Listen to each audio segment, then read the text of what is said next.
ntiwanyuraho bari gukaranga ifiriti ngo rije gukukumbayo. Nubwo utarishije amenyo ariko uzumva izuru ryavuye mu ifiriti y'abandi rigakoramo.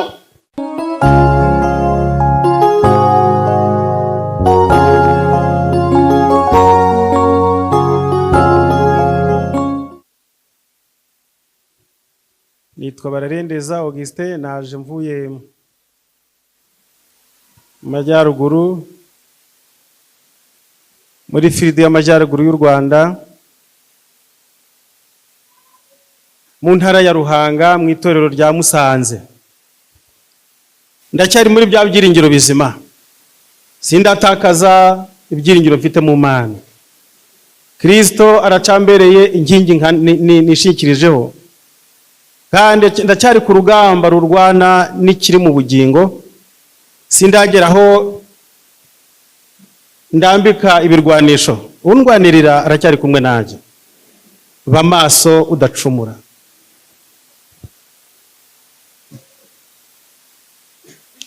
Turirimbye indirimbo ya 19 mu gitabo cy'itorero ryacu, indirimbo zo guhimbaza Imana.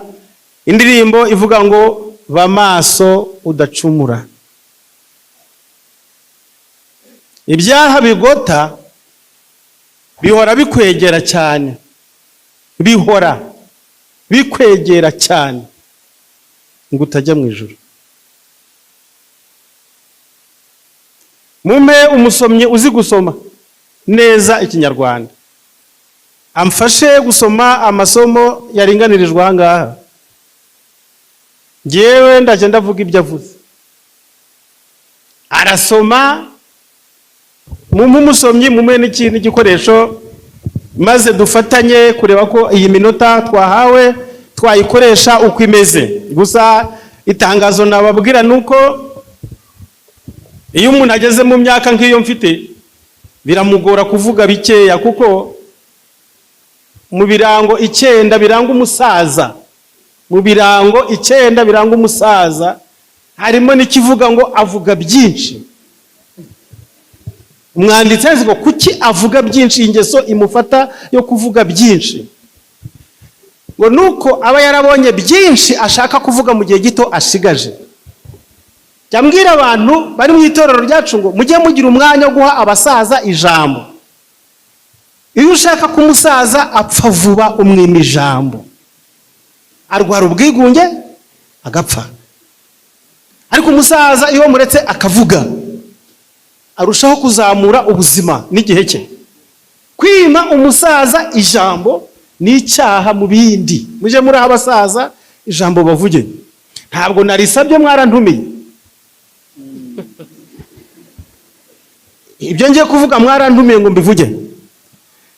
Ndi kubona hano hari abantu bageze muri icyo cyerekezo. Barahari ndi kuje ndababona. Muje mubaha umwanya bavuge. Abasaza bari mu itorero bafite bavuze cyane, uje murangira mubaha umwanya bongere bavuge, mutabapfukiranye mukabona imitima yabishe. Ninde mwahaye mikrofone? Turacyaririmba ya ndirimbo yacu ngo ba maso udacumura. Ibyaha bigota bihora bikwegera cyane gutajya mu ijuru. Ba maso Rwanda senga. Ture kuri ntwara. Komeza nturanesha. Ntugacogore utarahabwa ubugingo buhoraho. Ibi biranyereka yuko urugamba rw'icyaha rutagera manda, turugira kontra. Tirugira intwari, nta babitsindiye ngo babaraho ngo bavuga ati twarabitsindiye. Oya, uru rugamba rwo kurwana n'icyaha ntirurangira umuntu akiri muzima. Igihe cyose ugifite ubwenge, ugifite gutekereza, ugifite inshingano ukora hano muri iyi si. Ba maso Rwana senga. Ba maso Rwana senga. Nibyo? Niko avuga. Ba maso, icyo si igice cya kabiri se? Icya kabiri kivuga ngo iki? Wa musomyi wanje yasomye? Soma indirimbo ya 19 twumve. Ba maso rwana senga.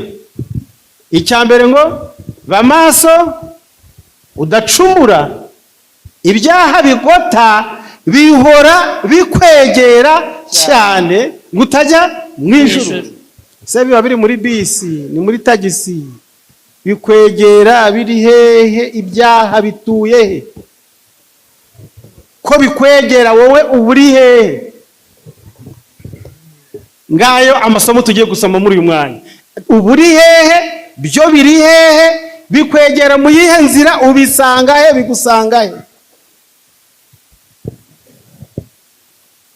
Amaso rwana senga, nture kuri ntwara, wira ku rugamba. Ururasanye iminsi ngahe yose utabaza nde? Imana. Akwiye ndirimo muyisome cyane, muyiteho, irakomeye cyane, niyo turibandaho hano. Mbese ni hehe ibyaha biba biri ko bigusanga, ko bikwegera? Reka tubanze dusome amagambo ari mu Baroma 13, uhere ku murongo wa 11. Wamusomyi wanjye, Abaroma 13 kuba maso, umurongo wa 14 turageza ku murongo wa 11 kugeza 14. Kuba maso. Nuko mujye mugenza mutyo, kuko muzi yuko igihe cyo gukanguka gisohoye rwose. Dore agakiza karatwegereye kuruta igihe twizereye. Nuko mujye mugenza mutyo, kuko muzi yuko igihe cyo gukanguka gisohoye rwose. Dore agakiza karatwegereye kuruta igihe twizereye. Dore agakiza kacu karatwegereye kuruta igihe twizereye. Ijoro rirakuze burenda gucya. Ijoro rirakuze burenda gucya. Nuko twiyambura imirimo yo mwijima. Nuko twiyambura imirimo y'umwijima, twambare intwaro z'umucyo. Twambare intwaro z'umucyo. Tugendane ingeso nziza nk'abagenda mu mucyo. Tutagira ibiganiro bibi. Tudasinda. Twe gusinda. Tudasambana. Tudakora iby'isoni nke. Tudatongana kandi tutagira ishyari. Ahubwo mwambara umwami Yesu Kristo. Kandi ntimuhe urwaha imibiri yanyu ngo ibone uko ikora ibyo yifuza. Aho niho nashakaga. Kandi ntimuhe urwaho imibiri yanyu. Bamasudacumura ibyaha bigota bihora bikwegera cyane ngutajya mu ijuru. Kandi ndimuhe urwaho imibiri yanyu. Inturo y'ibyaha ni umubiri wacu.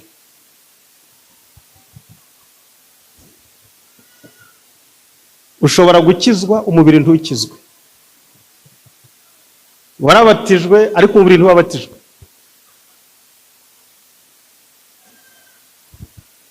Nta muntu n'umwe ufite umubiri wa gikirisitu. Imibiri yanyu mufite yose, nubwo mwabatijwe, ntabwo imibiri yigeze ibatizwa na gato. Bamaso udacumura. Pastor, iyo ugiye kubatiza ntubatiza imibiri? Nturambika umuntu ngo turakubatije wa mubiri jyamo, ugaruka umeze uko wari umeze.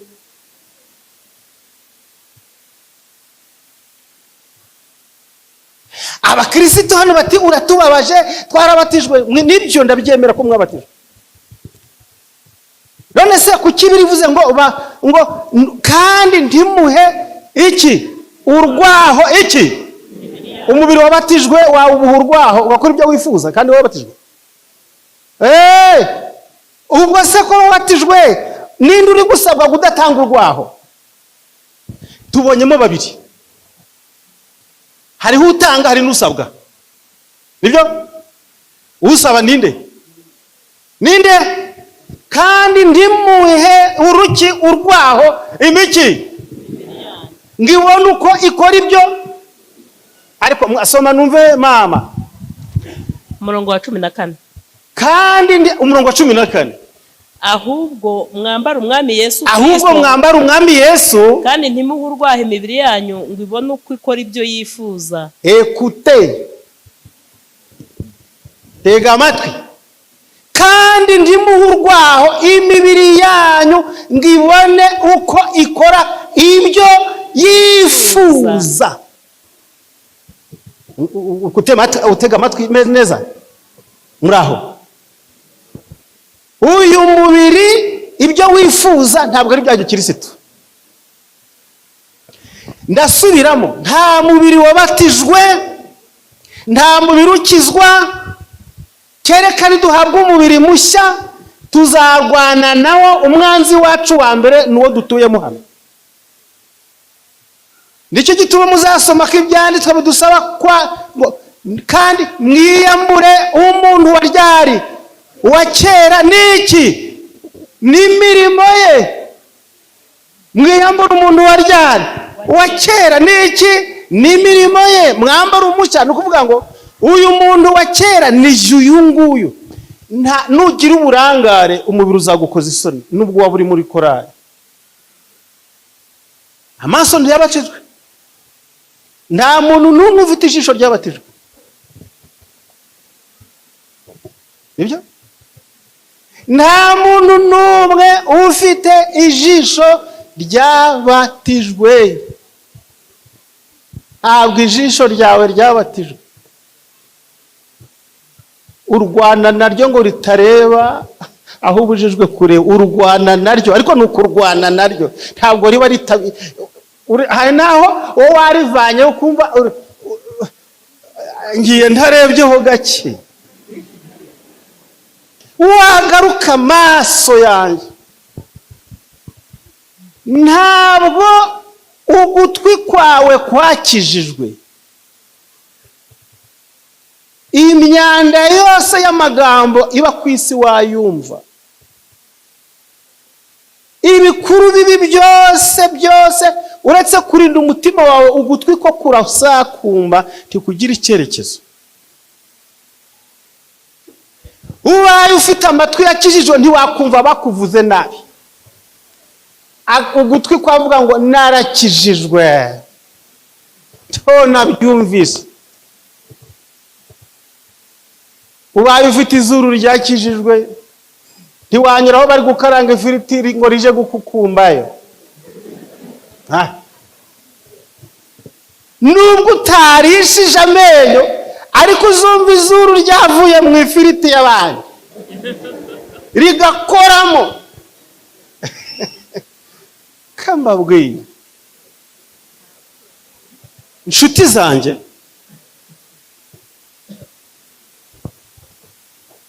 mwiyambura umuntu wa kera niki n'imirimo ye. Kandi Pawulo avuga ngo nshobozwa byose nani na Kristo. Yari umukristo kandi yaravuze ngo ndabizi, reka mbabwire, ndabizi neza muri jye, ni ukuvuga muri kamere yanjye nta cyiza kigenza gite, nta cyiza kimbamo. Ndarwana, ndakirana, ndakubita hasi impaka. Impaka zari hehe se? Ntabwo ari z'Abayuda, ni impaka z'umutima we n'umubiri we n'ubugingo bwe. Nubwo waba uri umukristo wambaye amakamba ya gikristo, hari amakamba y'ubudivantiste twambara n'iri niryo. Hari igihe twambara impeta n'amakaruvate, turahura n'abantu ntari cyo bambaje, mwaramutse pastor. Ayo ni amakamba y'ubukristo.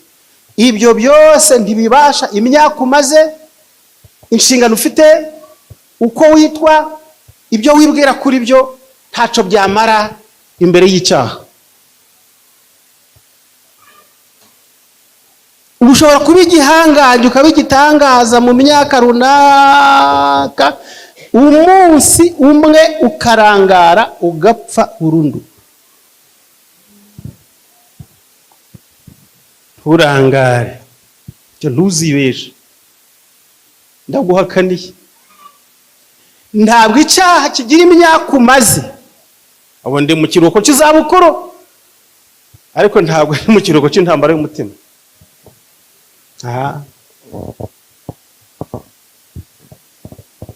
Nubwo waba uri intwari yamamaye ku isi, n'ijuru rikakwemera, n'Imana n'inzogera zo mu ijuru zikavuga, unarasabwa kuba maso. Nubwo ijuru ryatangwa nguyu, reka nze mbereke umwe.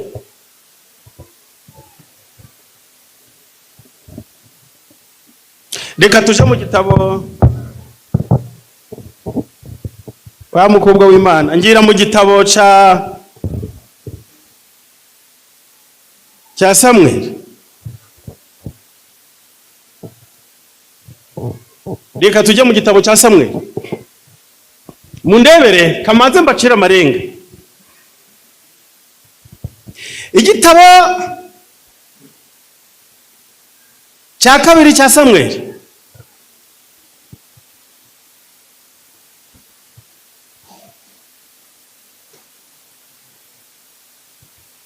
Igice cya mbere kiri kutubwira uko Dawidi yumvise inkuru nziza, ndayita nziza kuko yari amaze igihe mu buhungiro. Igice cya kabiri Dawidi aba arimitswe. Mu gice cya kane namwo harimo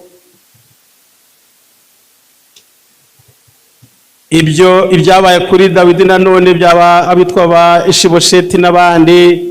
Igice cya gatanu Dawidi aba umwami wa Isirayeli yose. Igice cya gatandatu Dawidi agarura isanduku. Igice cya karindwi Imana isezeranya Dawidi kuzaba umwami utangaje nanga se wa Isirayeli, umwami. Igice cya munane, igice cya munane Dawidi arakomeza aranesha. Mumurebe mu gice cya munane, maze Dawidi aba aranesheje.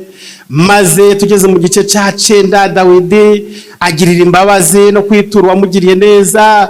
Maze igice cya 10 Dawidi anesha Abasiriya. Igice cya 11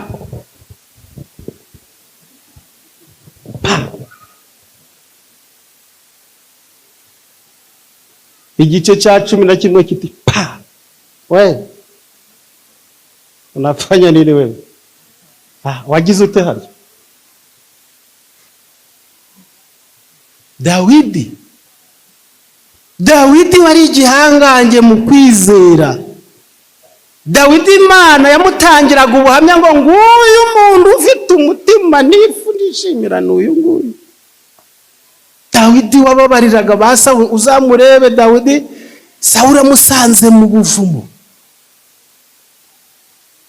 yaramuhunze akamusanga mu buvumo, agiye kwiherera agasangamo Dawidi harimo yihishe.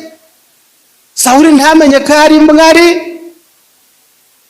Abahungu ingabo ze, izo nyeshamba zari hamwe na Dawidi, zari inyeshamba zizeye, zibwira Dawidi ziti, Dawidi we, uyu ni wa munsi Imana yagusezeraniye ko izaguha igisubizo.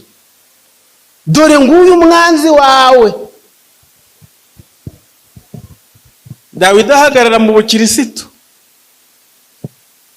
abwira abo basirikare bati, muramenye we, simbasha kurambura ukuboko kwanje ku muntu Uwiteka yimikishije iki amavuta. Narasomye ngo ageze aho ashaka ikimenyetso, Dawidi aragenda ngo afata ku ikanzu y'umwami, akebaho agapande aragasigarana. Amaze gusohoka umwami, Dawidi arasohoka aramuhamagara ati, nyagasani ntureba yuko Imana yari yakutanze mu maboko yanjye? Hari n'abambwiye kukugirira nabi, ndanga ndabyanga. Urambigira iki? Dawidi wacaga bugufi ati, kuki uri guhiga intumbi y'imbwa? Yewe ndi intumbi y'imbwa, ndi imbaraga sa nyagasani, urahiga iki nganje?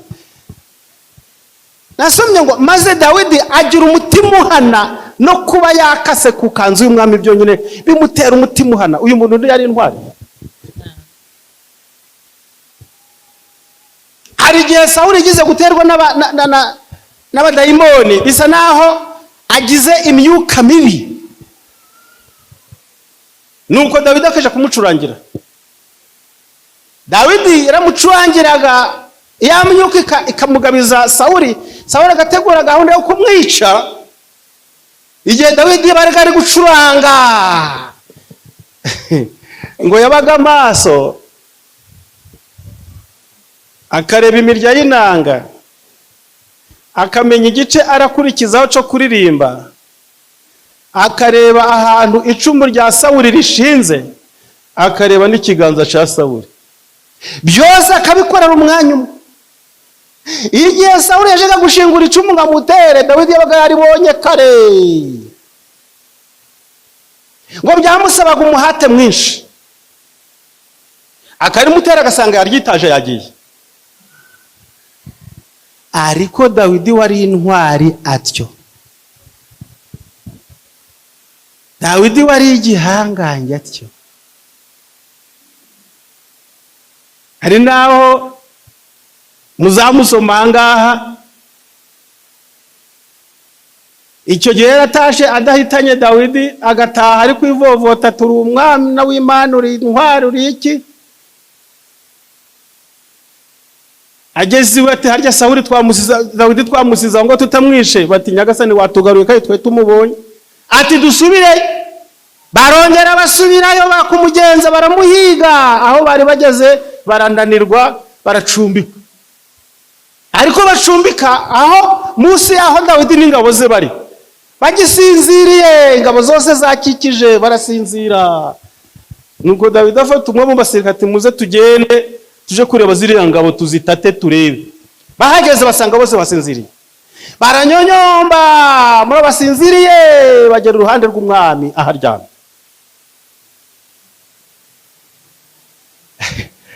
Umuhungu umwe wari wajanye na Dawidi aramubwira ati Dawidi rero ndakuzi wowe uri umuntu w'Imana, ntiwongere kungira agacagiye, barije bimbareho, nyemerera mutikure rimwe ndahamanya n'ubutaka. Ntabwo arataka pe, ndi umuhanga gutera icumu, wewe uri umuntu w'Imana, ndabizi rwose, ariko ndeka tugabanye ubuhungiro, ndatikura kangahe rimwe ndahamanya n'itaka. Dawidi aramureba ati cyakuzanye niba ari cyo rero ndungurikire. Uyu nguyu nubwo aryamye, Imana yamwimikishije amavuta. Imana ifite igihe cye. Ahubwo reka nkubwire, fata iri cumu rye n'ariya mazi tugende turi kuyanywa, tujyane ikimenyetso. Uyu muntu yari umuntu w'Imana. Ariko umunsi umwe mu gice cya 11 igitabo cya 2 cya Samweli, intwari biragoye, intwari iragwa, amaso udacumura. Samade icyaha cya Dawidi. Nuko umwaka utashye mu gihe abami batabariraga Dawidi, atuma Yowabu n'abagaragu be n'Abisiraheli bose barimbura Abamoni, kandi bagota n'Iraba. Ariko Dawidi we yisigariye i Yerusalemu. Ngo Dawidi we yisigariye i Yerusalemu. Ariko Dawidi we, mwumva ijambo, mwumva nteruro. Ariko Dawidi we yagenje ate? Yisigariye. Ngo yagenje ate? Yisigariye. Mwumva uko Bibiliya yanditse? Dawidi we yagenje ate? Yisigariye i Yerusalemu. Bamba rwabaye, niwe mugaba mukuru w'ikirenga, ariko agenza ate? Arisigarira. Iri jambo ngo arisigarira ririmo ibintu bitangaje. Yisigarira. Icyaha cya mbere cyabaye kwisigarira. Amaso udacumura nshuti. Nuko bukeye muko, bukeye nimugoroba Dawidi yiyambuye ku gisasiro cye. Ngwiki yibambuye ku gisasiro cye. Bukeye nimugoroba. Bibiliya yanditse mu buryo bw'ubuhanga. Ngumva ijambo ko rivuze ngo bukeye ryari. Hari igihe bwari bwaca nimugoroba. Bukeye nimugoroba. Oya, hari ubwo bwaca nimugoroba. Harimo interuro. Bukeye uvuga ngo bukeye are Dawidi ntabwo yisigariye mu rugo gusa mu mureba amabanga ye, ubu ngubu nubwo yisigariye ahubwo yiriwe nanone aryamye. Yari isigariye mu gitondo araryama arakomeza kugeza nimugoroba, maze nimugoroba agenza ate? Yibambuye. Bavuga umwami, ntibavuga ngo byutse, ubwo kuko ari umwami. Nagenza ate? Yibambuye.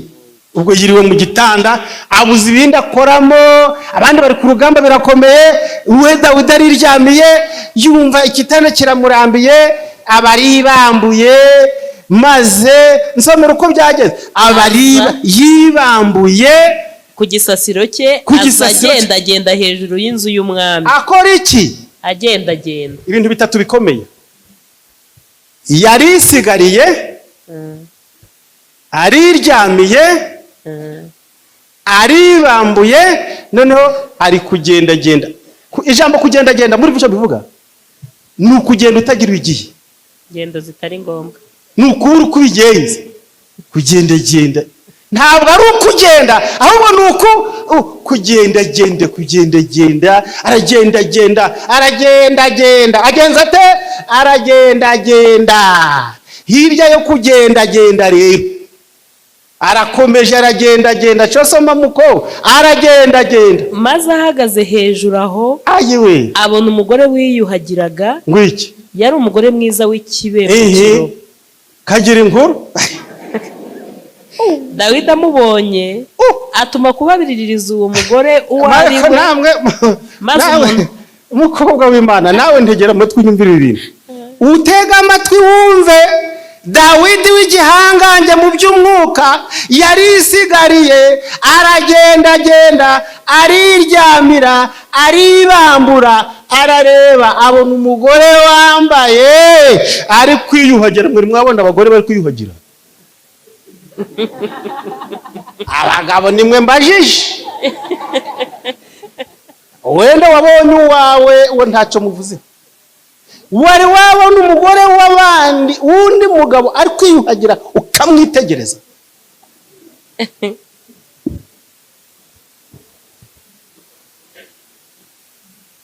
Abona umugore umeze ate? Wiyuhagira. Ari kugenza ate? Wiyuhagira. Hanyuma kuyuhagira bigenda bite mama? Umugore mwiza w'ikibengukiro. W'igiki? W'ikibengukiro. Ubwo ijisho rya Dawidi ryarabatijwe harya? Ijisho rya Dawidi ko ryabatijwe, ko rirwana intambara rikanesha, iri jisho rya Dawidi ko rimaze igihe riri gukizwa, iri jisho rya Dawidi uyu munsi ribonye umugore uri kuyuhagira wambaye ubusa, ngo w'igiki? W'ikibengukiro. Ntawamenya. Hari ikoti mfite ryitwa ntawamenya. Hano barambazaga bati iki gikoti ukijanye hehe? Iki gikoti cyitwa ntawamenya. Nejo nari ngifite imvura iri kuko unarakijanye ni Kigali. Nabuza aho nyinyuza ngipakira mu gikarito. Bayobozi bakibonye. Kirya cyitwa ntawamenya. Reka mbabwire inshuti zanjye, uzagira ntawamenya w'ubukristo bwawe. Ntukirarire. Dawidi abona umugore wambaye ubusa ari koga, ari kwiyuhagira, ngo yari umugore w'ikibengukiro, maze aramwitegereza. Dawidi yisigariye, araryama, aragendagenda, abona umugore. Iyi nari ngiye kuvuga ijambo ryankoraho, none ndariretse. Hari hake rigarukiya, ndibayeho maso.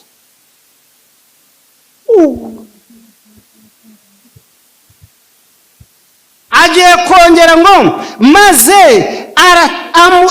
ashaka araperereza.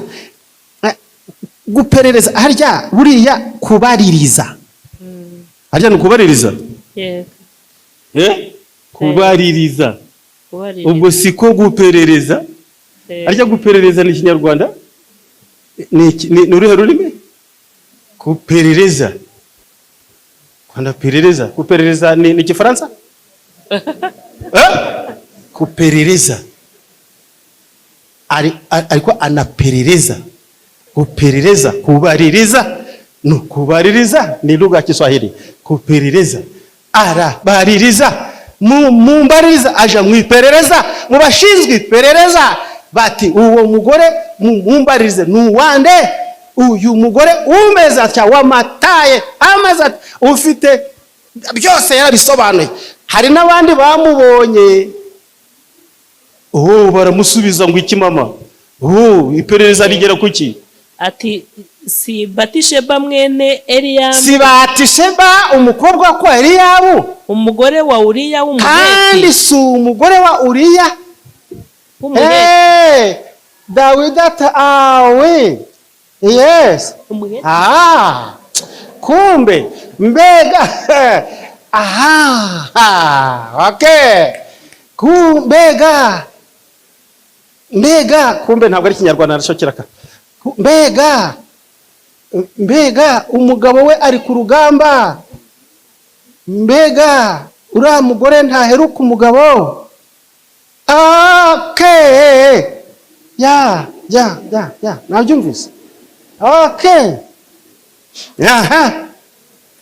hirya y'iperereza aramumenye, agenza ate? Soma hepfo. Nuko Dawidi yohereza intumwa ziramuzana, nuko yohereza bo baramushorera, baramufata, twagiye madame, bararyamana.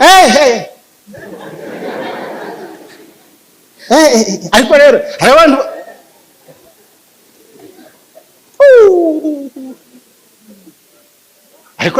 ariko abantu b'Imana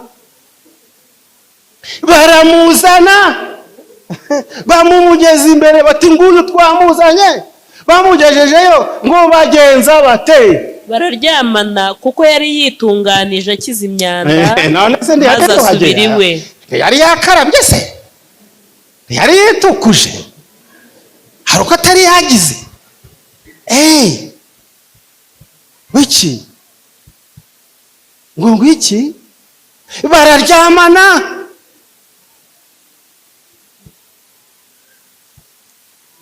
bavira mwaho se.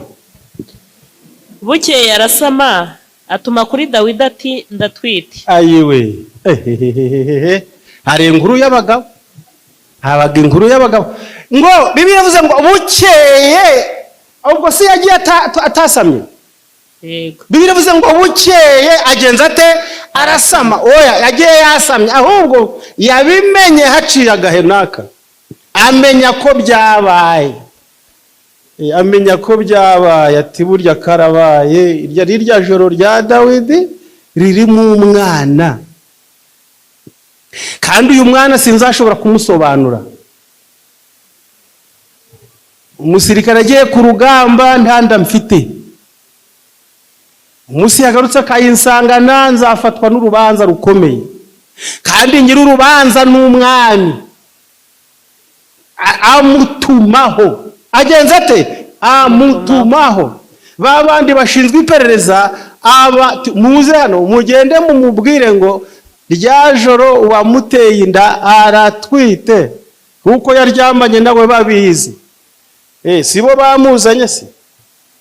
Baramuzanye, bararyamana, amutera inda, aragenda atuma ku mwami, atuma bya bisonga byati mugende mumbwirire umwami ngo ndatwite, inda yawe irimo, kandi ingabo ni ziza, sinzasobanura, nzacirwa urubanza, ugomba gusobanura uko nziyavuga. Maze igihangange mu by'umwuka rero kiti ntabwo ndinjije, yewe mfite uko ndakemura ikibazo madamu. Yandika ibaruwa yihuta, mwohereze, ntanze konje y'umusirikare umwe aze. Madamu ngiye gusoma nihuse mutwe, tujyane. Igenda kubariza ngo ngezehe, ube maso. Uyu mugabo w'umwami yandika ibaruwa yo guhamagara umusirikare ngo atsibanganye icyaha cye. Ngiye kumuhamagara, ndaheruka umugore yamuhaye konje, iyi nda ararariwe ijoro rimwe, iyi nda izabiye, nzaca urubanza ngo ni yawe, ndaruciye ndarurangije. ibaruwa igerayo, umusirikare uyoboye urugamba aramwohereza, umusirikare ageze kwa Dawidi, Dawidi atumva rero, umva rero bimeze bite ku rugamba, aramusobanurira, none rero nakuzirikanye, nagwaye kakonje, maze nk'umuntu uzirikana nkagira impuhwe, ufite umudamu mwiza, ikibengukiro, amupfusha ubusa, buriya dore rero ujya ukaraba ibirenge maze woge urare muhira. Ngwiki umuntu w'Imana ati yewe njye mu rugo iwanjye uramukenya Gasare. Umusirikare agenda ageze ku muhanda yiraranira n'abasirikare barindaga umwana, kandi we hari hafi aho. None uri gukeka ko aho yagendagendaga ku nzu ye akabona umugore, ni kurese ubwo? Ni ibirometero bingahe uvuye kwa Dawidi? Ni hafi aho. Uwo musirikare araza, uriya arashikama, njyewe nje kurya, njyewe ndibuka urugamba uko rumeze, ko abantu b'Imana bari mu ntambara y'iby'umwuka, bari gutsinda umwanzi, turi mu rugamba rw'Uwiteka, nanjye nje mu bagore, ntabwo ndajyayo. Yirarira aho ngaho. Mu gitondo abasirikare batanga raporo, bati Nyagasani, hano twacumbikiye umusirikare wavuye ku rugamba ariko ndiyatashiwe. Dawidi ati akaba yaraye aho, dore nguyu. Aramuhamagara, ihute hano ndi kugushaka. Niki ushaka ubujije kugera iwawe ngo ujye ibirenge? Nyagasani, ntabwo nagiye. Noneho rero hari ikindi kintu utari wakorewe, ngaho abashinzwe sitoka y'inzoga muzizane. Iki gikorwa cyo kumunywesha ngo amusindishe niwe waciyoboreye ngo hatagira inzoga n'imwe mucika, arebe ko yanyoye, maze umuhungu utaziheruka arazihekenya, aranywa. Dawidi amuhagaze hejuru, bakamwongeza mu muhiyindi, ariko ngezehe muko aho ngeze harahari. Ngwiki yego ndi ku umurongo wa 9. Ariko Uriya yiraranira n'abagaragu ba sebuja bose baraririye ku muryango ikambere y'ibwami, ntiyamanuka ngo ajiwe. Babwira Dawidi ko Uriya atagiye iwe. Dawidi niko kubaza Uriya ati, mbese ntuvuye ku rugendo? Niki cyakubujije kuja iwawe? Uriya aramusubiza ati, isanduku y'Uwiteka Imana y'Isirayeli n'Abayuda bari mu ngando, kandi databuja Yowabu uyoboye urugerero n'abagaragu ba databuja bagerereje ku gasozi, naho njyewe ngo nigire iwanjye rero, nje kurya nuko nje kunywa rero niryamanire n'abagore umugore wanjye. Nje niko nsomye, mwe musoma ibyanyu, ndi gusoma ibyanyu. Ngo niryamanire n'umugore wande wanje. Iri ni ijambo rimubaga Dawidi. We yiryamaniye n'uwo mugore utari uwe, ariko abandi bo nababo ntibaba bafitiye igihe. Dawidi afitiye igihe n'abatarabe. Ngo nje kwiryamanira n'umugore ngo wanje. Mwenda kumbwira ko umugore wa Uriya atamenye ko yahageze se? Yarabimenye.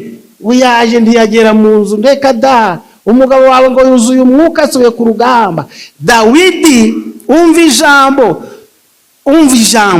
riteye ubwoba. Oya, ndahiye ubugingo bwawe ko uko uramye sinakora bene ibyo. Iri jambo rivuga ngo, Nyagasani, kugeza upfuye ntiwankoresha ikimeze gityo. Kugeza upfuye, yabivuze mu kinyabupfura. Ndakurahiye kugeza ruguhitanye, nubwo wantanga amategeko ameze ate, uzarinda upfa ntacu ngoresheje kimeze ngicyo ngicyo. abana b'Imana bari mu murimo, bari ku rugamba, barahanganye n'ibigeragezo. Nanjye nje kuryamana mfite umugore uruta uw'abasirikare bose turi kumwe ku rugamba. Ndakurahiye kugeza ntiwankoresha ikimeze gityo, oya. Ariko uyu muhungu ni umukirisitu di, oya, ntabwo byakunda. Okay, noneho reka ngubwire igikurikiyeho.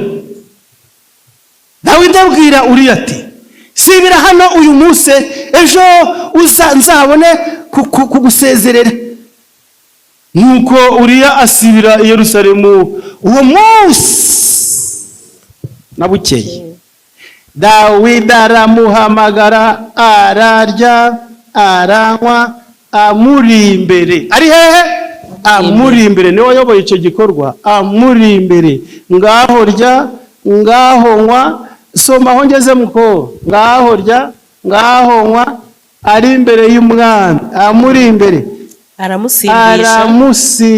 Agenza ate? Aramusindisha.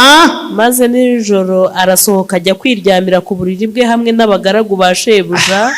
Ntiyarushya atarabukiriwe. Umva umusinzi uzakora kuri sebuja. Uyu musinzi rero azakora kuri sebuja. None wari yasinze, yaja tubabita kusinduka janja, arati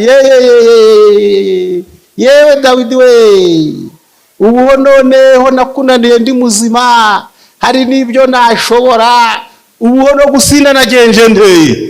N'uwo mugore sinamenya naho haryamye we, ndiryamira aha ngaha maze ndibi.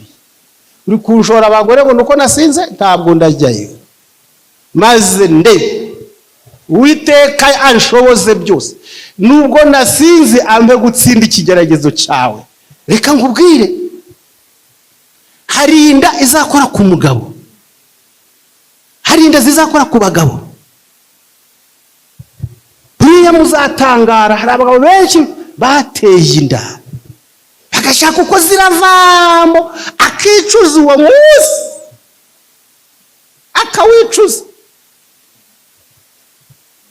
Babwiye Dawidi ko atanagiye iwe, ahita amufatira ibyemezo ati umwanzuro ndawufashe jewe.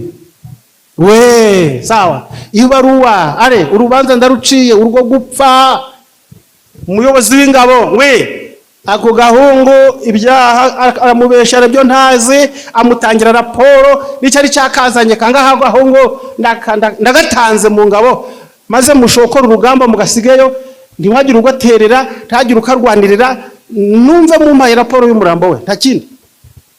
Ibaruwa igezeyo, umuhungu baramuhana, baramwica, iraporo igera kwa Dawidi, wa musirikare yapfuye databuja. Okay, niko bigenda. Dawidi ati niko bigenda, ingota iryumwe irendire n'uwundi, niko bigenda ku rugamba, mukomeze murwane mwihangane. Muri uwo munsi nanone ibyo kwera umba bitangariza umugore, habaye imihango yo kwera no kwirabura kwa bya bindi, no kunumubabaro, agahinda, ibiki byose. Dawidi arabyihutisha. Madamu uramenye ntubabare, imihango ubwirangiye yakababaro, ngwino mumuzane aze yakenyeye. Nizabanye ziribukanye, sawa, yamataye muyagarure hano. Ntabwo ndinjije urubanza kugira ngo igihe cyo kubyara kizasange nibura amatariki akiri hafi. Aba umudamu rero, abadamu baroroshe mu bitekerezo. Yari umugore wuciriritse, abaye umugore w'umwami. Noneho ntaco bitwaye, humura madamu, tuzagufasha muri byose.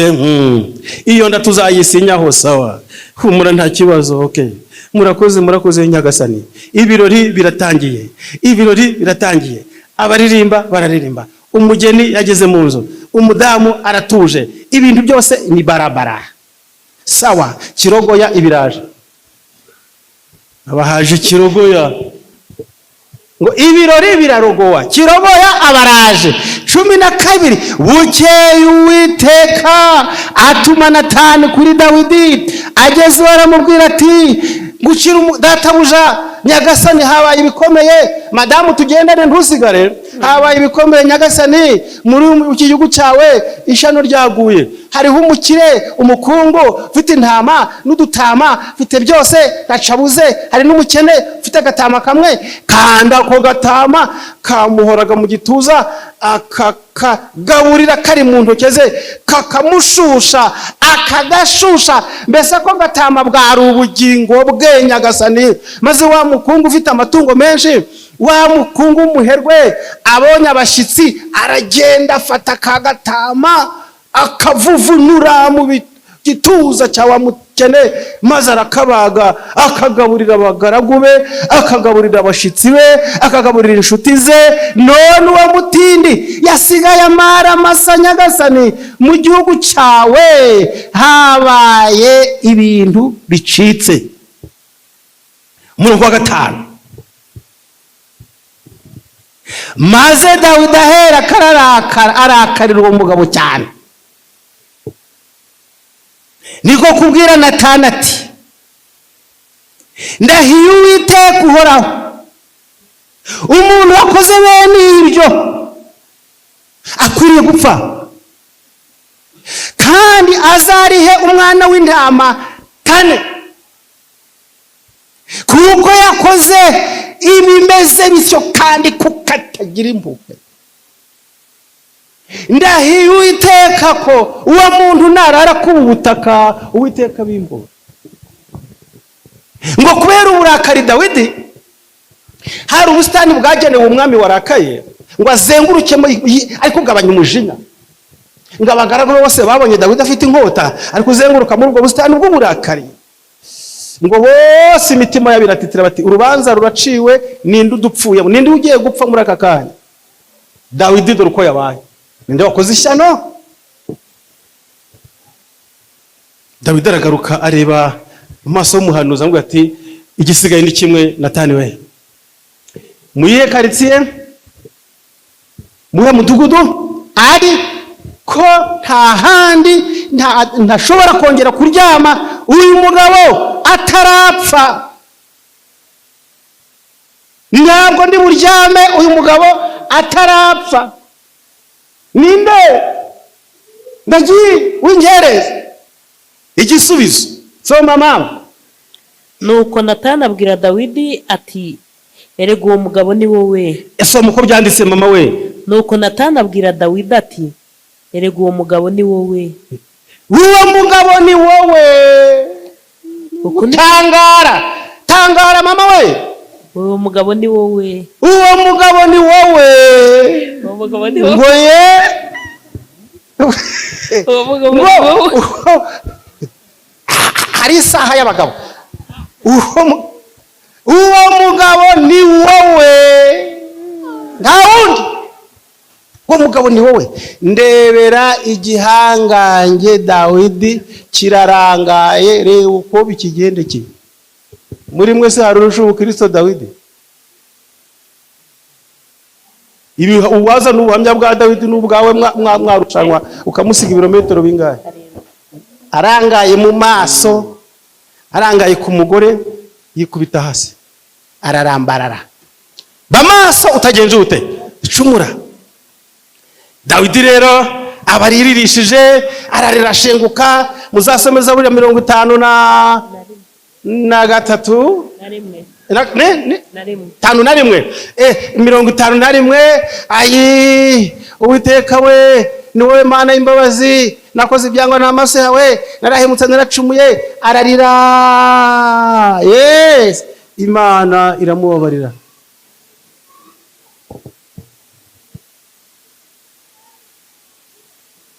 Dore indangazi we. Nasomye amagambo avuga ngo nuko izi ndangare zombi, uyu mugore utazi kwifata, uyu mugore utazi kwirinda, n'umugabo utazi kuba maso, ngo babyaye umugabo wari gihangaje wari ubakubye inshuro 1000. Ayo maraso ya Dawidi, indangare ebyiri, indangare y'umugore, indangare y'umugabo. Ariko uyu mwana yageze aravuka. Amaze kuvuka Dawidi aranezerwa, umwana warakuze, ababaye inshuke. Ariko atera ikibazo mu Isirayeli hose. umugore babona madamu uyu uhetse ni wa mwana ra, uyu ni wa mwana, nyina ati uyu ni wa mwana. Nuko angana yatangiye guseka wa mwana, ngo dari guseka wa mwana. Inkuru ze barazizi, inkuru z'uyu mwana zari zizwi mu Isirayeli hose. Umwana avutse mu buryo budasanzwe, wicishije se agapfakaza nyina, uyu ni wa mwana. Atangiye kuba igitambambuga bati dore wa mwana kaye, dore wa mwana ni wowe wase koko, asa na se, dore wa mwana de. Bose bakaryanira ni dore wa mwana, asa arya n'uyu, wa mwana we, wa mwana ryo wakoze. Uyu mwana se icyaha yakoze, ariko ahinduka wa mwana. Dore wa mwana aba arakuze, kaba yakana kari kugengarara, atangiye kuba kana kakugenda mu bantu ngako washira muri za korari ahangaha, ukaje muri korari y'abana, ikibazo mu mudugudu. Dore wa mwana, dore wa mwana. None agiye kuzatangira kwiga rero, yaba mwana, dore wa mwana. Umwana gahora rikanga ariko ndiri wa mwana, ndi umwana bite uzi umwana wabyawe na runaka, umubwiriza yabyaye umwana hatari we. Dore wa mwana we, nubwo wababarirwa, dore wa mwana izahoraho. Dore ikimenyetso kibi cyane. Uwiteka Imana yacu kubwo kurinda gahunda n'itorero Imana, iki gisebo uyu naramubabariye Dawidi, ariko ingaruka z'icyaha ziramuzonze we. Narasomye ngo Uwiteka agaba igitero kuri uwo mwana, aramutera umwana ati uyu mwana ntagomba gukomeza kuba ngaha, uyu mwana ateje ibibazo. Dore wa mwana, uyu mwana ntacyaha yakoze. Umwana arapfa. Dawidi yiriwe arasenga yiyiriza ubusa, aciyirije ubusa, mwana barapfuye. Nuko abagaragu ngo be baramureba ati se turamubwira ko apfuye, ari kurira yambaye ibigunira koko. Ngabona ngo abarebye abona bari kujujura, atariko bibaye bite ko hari ibintu muri kumvisha, bibaye bite? Bati Nyagasani, no si Nyagasani, oya none si bigenje bite? Ati Nyagasani wa mwana ko yapfuye se, ngwigo darapfuye. Dawidi ati nibapfuye muje ture kunywa, tuye kwinywera twirira ibyo kurya. Abagaragu bati Nyagasani twiriwe ubusa, twababaye atarapfa none arapfuye, ngo ariho tuja kunywa. None ko Uwiteka byemeze ngo iki kwandiriye kuva kera, aranze aragiye nagende. Icyo mbabwira niki, nta muntu n'umwe ubasha kwirarira yuko ari intungane uyu munsi. Nta bukristo bwa kontra bubaho bamaso udacumura. Igitabo ca mbere c'Abami, maze namwe mwongere mu ndebere, abazi kubara imibare mu ndebere. Ubwo rero yavutse wa mugore na wa mugabo nabo babyaye igihangange, mwumve namwe.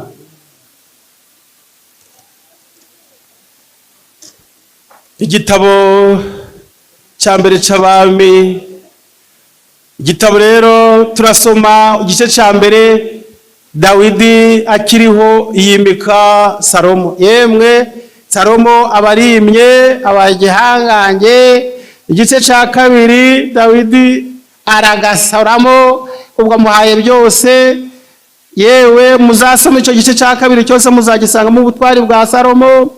Muzasome igice ca gatatu n'ubutwari bwa Salomo. Ariko hari yaho yagize ingorane, atangiye kungwana n'abanyamahanga, nuko aca imanza z'ubwenge. Umva umugabo wasabye Imana ubwenge, Imana imuhitishemo ati nsaba icyo ushaka. Wowe wasaba iki hariya ni Kigali? Imana iti none nsaba icyo wabuze wumva ushaka. Nipe faranga cyambere twasabana amafaranga, kuba Kigali nta mafaranga birakomeye. Salomo abasabye ubwenge, ubwo nukujijuka. Maze igice ca gatanu ababaye umunyacubahiro. Igice ca gatandatu abayujuje inzu y'Uwiteka. Igice ca karindwi maze nawe yubaka iyo nzu. igice cya 8 maze isanduku y'Uwiteka bayitaho, maze igice cya 9 namwe muzakindebere. Igice cya 9 Imana itangira kumuha imiburo turitonde. Igice cya 10 aza abantu kumubaza iby'ubwenge yari afite, harimo n'ubutunzi bwa Salomo. Igice cya 11 kiragarutse. Igice cya kangahe? Cya 11. Igice cya 11 kigenje gite? Kiragarutse. Igice cya 11 cyahitanye Dawidi. Igice cya 11 kigiye guhitana umuhungu we. Nawe ndebera igice cya 11. Igice cya 11 maze Salomo aba abaye igihangange. Mwumve neza. Agushwa n'abagore. Maze uyu mudamu nansomere twumve. Umurongo wa 3.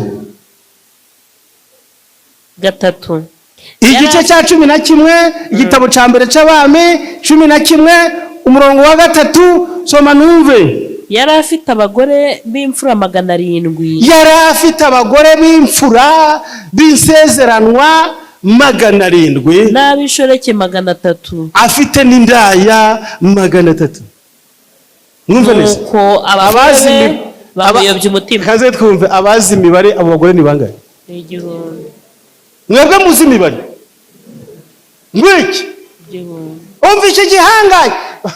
Yavutse mu ndangare 2. Avuka azikubye inshuro 1000. 1000 c'abagore. Ariko abantu bagira ubwenge, abantu barasobanutse. Umva, yari umuhanga, yari umunyabwenge, azi guca imanza, azi kugira imbabazi, azi kwihangana, tarara. Ariko abagore baramuraha, agwa hasi, bamuraha. Ari abagore bangahe? 1000. Reka Salomo tumuhe iminsi, ni umugabo w'umuhanga. Reka buri mugore agira itariki. Reka buri mugore agira tariki ya mbere z'ukwezi kwa mbere.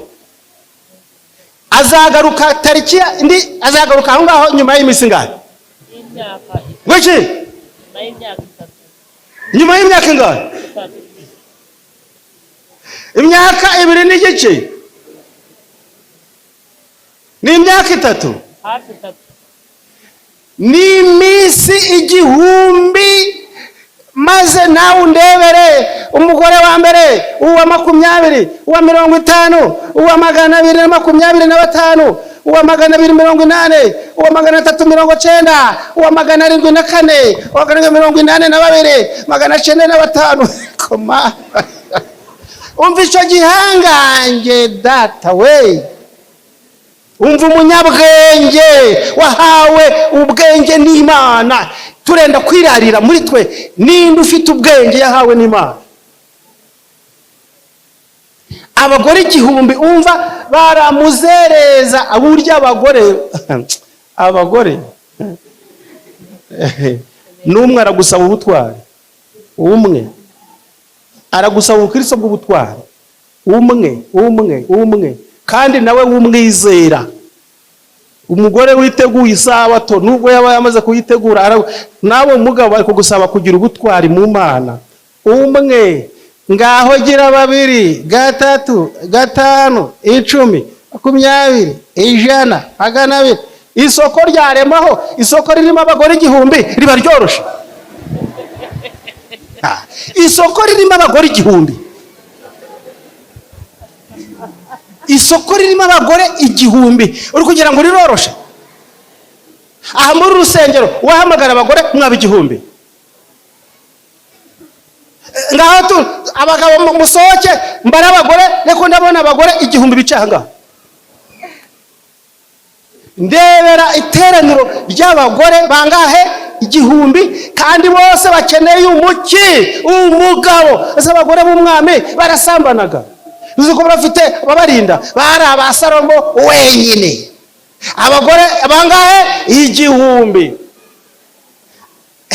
Agomba ibyo ngiye kuvuga. Ubwo Salomo mu bagore 1000, ko buri mugore amukeneye tumuhaye itariki ku itariki, ko nawe yatendebukaga kaharara kabiri. Uyu Salomo n'abagore 1000 ari kubigenza ate? Aracibuka ku isabato ibaho? Abagore 1000 muje murasengera abantu. Nje ndavuze ngo ningera mu ijuru hari haba nuvaga nzashaka ntemba Salomo abagore 1000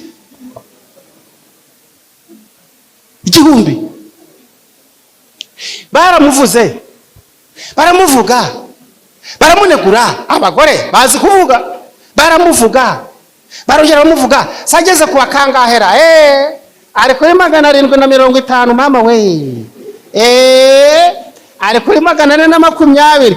ubwo wa 1000 se ubwo aracibuka ibyabaye, uwa mbere se aracibuka ibyabaye. Uyu mugabo ngo yahuye n'akaga k'aba bagore, baramuvuga, baramuserereza. Uzandebera amagambo yavuze, murebe mu mubwiriza, reba mu gitabo cy'umubwiriza, abagore bose Salomo we ararira, araboroga we, yaratangiye ngo ubusa gusa, byose nubusa, n'abagore 1000 nubusa, iby'abantu bagokera byose nubusa, ibibatera imvune byose nubusa. Yageze mu gice cya 7 rero hariya ku murongo, reba mu gice cya 7 ati ubusa gusa, byose nubusa. Nararebye nditegereza, reba ku murongo 27, ubusa. Nsomera twumve mama we, ubusa. Igice cya 7 umurongo 27, ubusa. Umubwiriza aravuga ati, umubwiriza baravuze ati, dore iki nicyo nabonye, dore iki nicyo nabonye, negeranya kimwe ku kindi kugira ngo menye impamvu zabyo. Aricyo umutima wanjye ugishaka, umutima wanjye urashakisha ngo ndebe. Mu bagabo 1000, nabonye umwe, ariko mu bagore bose nta numwe nabonye. Ariko mu bagore 1000 abuzemo n'umwe. Dore icyo nabonye gusa ni iki. Kanze twumve mama we, banza wumve iryo jambo, umva uko vuze. Sugweragiye ubwo yaragiye, abararebye ngo mu bagabo 1000 cy'abagabo ababonye mumwe, mu bagore 1000 ko mu bagore bose ni cya 1000 ce ko nta numwe nabonye. Kubera siki aho ngaho ntabwo ari abagore bo mu Rwanda bari gusomwa aha ngaha. Inguri iragenda bati nta mugore n'umwe mu Rwanda daoya, aba bagore ni abanyegiputakazi, ni abasidonikazi, nibo turi gusoma, naho mu Rwanda barahari.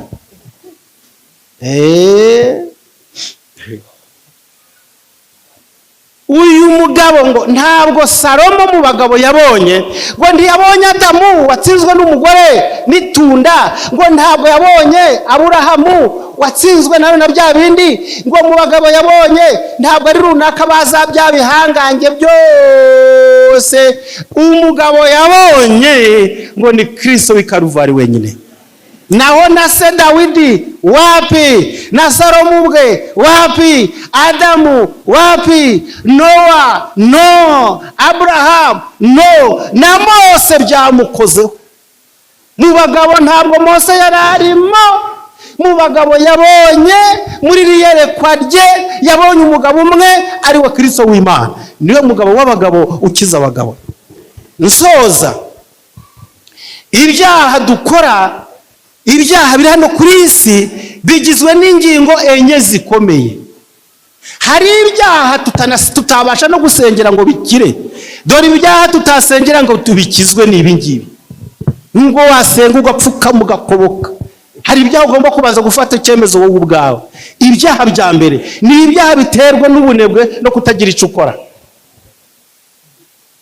Niba ufite ibyaha bikomoka ku kutagira imirimo, utagira icyo ukora, utarafata umwanzuro wo gukora, ntabwo ibyaha uzabikira. Ubwo wasenga inshuro miliyari ntabwo Imana yagusubiza. Banza uve mu bunebwe uje mu kazi. Naho nuje urasenga Uwiteka Mana, ubu ngubu ngirire neza, umpanagureho ibyaha, kandi biterwa n'ubunebwe, ubunebwe butakize ntabwo bishoboka. Banza ushaka icyo ukora, ubunebwe bushire, ugire imirimo, numara gukora ubone gukira cya cyaha. Ingingo ya kabiri, niba ibyaha ukora bikomoka ku kwica amategeko y'ubuzima, temperance, ukabura umuntu utirinda, nubwo uzasenga upfukamya amavi ugakomeza kwica temperance, ugakomeza kwica ubuzima mu mirire, mu minywere, mu myitwarire, mu mibereho, mu myambarire, wica amategeko yo kwirinda, Imana ntabwo uzayisenga ngo ikumve utarafata umwanzuro wo kureka ibyagutandukanije n'Imana. Ntabwo bizashoboka. Wapi? No, urasabwa gufata icyemezo. Muzabaza umusore w'umutunzi, yarashaka ubugingo, yaraje ashaka ijuru, ariko Yesu areba ikintu icyo yamenyereye. Uzi ijuru urarishaka ati cyane, nshaka kujyayo. Okay, genda rero genda rero uve mu byakubujije ubugingo, genda ugurisha ibyo utunze uhakene, wari cyo uzunkurikira. Nuba urafata umwanzuro uze twigendere, ubugingo buranga.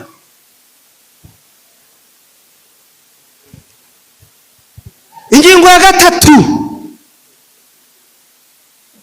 iya mbere, kutagira icyo ukora. Ibyaha bikomoka ku bunebwe, kutagira imirimo ukora, ntiwabikira nubwo wasenga inshuro 1000, ntabwo byakira.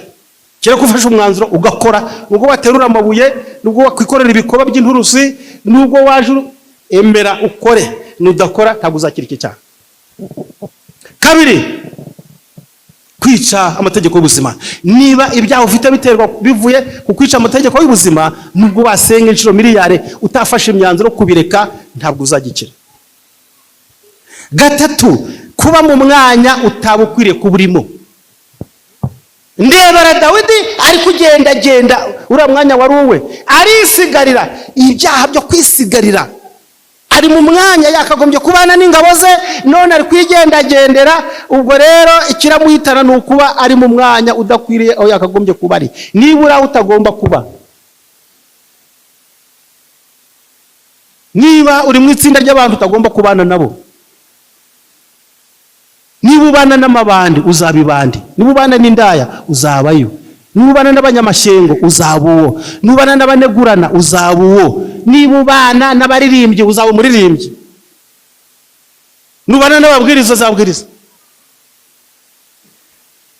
Ni ukuvuga ngo kuba uri ahantu utagomba kuba uri, hari aho tudakwiriye kuba. Va mu itsinda utagomba kubamo, tandukana n'inshuti utagomba kubana nazo, naho nukomeza kubana nabo ntabwo uzabikira. Kane, icyaha rusange twebwe inyoko muntu, icyaha cyitwa inyoko muntu. Nta rugamba wakirwanira ngo ukivemo, Yesu wenyine arahagije. Iki ngiki nico twakijejwe cyonyine, gitwara kibabariwe na Yesu, kuko ubu muntu ntabwo wabwikuramo. Intege nke z'umuntu ntiwazimaramo, nizo zagiye ziratsinda ibi bihangange byose, zirangaye. Ntabwo mu mubiri ho hakizwa. Kristo wenyine natura mu bugingo bwacu azaduhindura ibiremwa bishya. Twatsindishijwe n'ubuntu bw'Imana kubwo kwizera. Ahangaha mu cyaha cy'inyoko muntu cya kamere muntu ikaruvari, ahangaha Karuvari yatubabariye iki ngiki. Ariko nubwo warakibabariwe ukibera utagomba kuba, ukaba umunebwe, ntabwo wasubira mu byaha. Inshuti zanjye, ba maso udacumura. Mbifurije kuba maso mwese uko mungana. Nanje mbe maso, nta ukundi kuba maso ni ukubana n'Imana buri munsi. ni ukwirwanya no kwitsinda. Kwirwanya no kwitsinda niyo ntambara iruta izindi zose zabayeho. Ni ukurwana nanjye wowe ubwawe, niwe ugomba kurwana nawe. Hari Satani abantu bavuga, na Satani mumwige mumumenye.